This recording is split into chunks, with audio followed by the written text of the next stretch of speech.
Welcome back to Holly Tamil. ரீசண்டாக ஹாலிவுட்டில் வெளிவந்திருக்கிற ஒரு action adventure horror thriller drama movie தான் captain oak the ghost tides. இந்த படத்தோட தமிழ் வெர்ஷனை இப்போ உங்களுக்கு யூடியூப்பில் ஃப்ரீயாகவே ஆட் பண்ணியிருக்காங்க. டைமென்ஷன் ஆன் டிமாண்ட் அப்படிங்கிற ஒரு ஓடிடியில் இந்த படம் நமக்கு தமிழ் டப்பிங்லேயே இருக்குது. அண்ட் யூடியூப்லேயுமே அவங்களோட சேனலை தமிழ் டப்பிங்கில் ஆட் பண்ணியிருக்காங்க.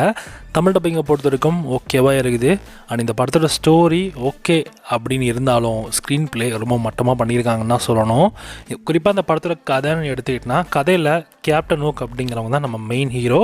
ஸோ அவங்க தங்களோட எதிரியை ஒரு பெரிய சண்டையில் அவர் தோற்று போயிடுறாரு. அதனால் தலைமறைவாகிற அவர் ஒரு நண்பனோட உதவினால் இவர் மறுபடியும் அந்த பழி வாங்க கிளம்ப போகிறாரு. இதுக்கப்புறம் நடந்த விஷயங்கள் என்ன, இவர் போகிற அந்த மர்மான காட்டுக்குள்ளே அப்படி என்ன இருந்துச்சு, ஸோ எல்லாத்துக்குமான பதில் தான் இந்த கேப்டன் ஓக் படம்.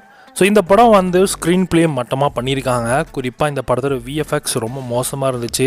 நீங்கள் நினைக்கலாம் பைரட்ஸ் ஆஃப் கரீபியன் மூவி மாதிரியே இந்த படம் இருக்குமே அப்படின்ற மாதிரி நீங்கள் நினச்சிங்க அப்படின்னா அதுதான் நீங்கள் ஏமாறுற விஷயம். ஏன்னா நானுமே போஸ்டரை பார்த்து okay pirates of Caribbean movie மாதிரி இந்த படமும் இருக்கும் போல் அப்படின்னு நினச்சி போய் உள்ள பார்த்தா எனக்கே சர்ப்ரைஸாக இருந்துச்சு. அந்தளவுக்குலாம் ஒரு இதுவும் இல்லை.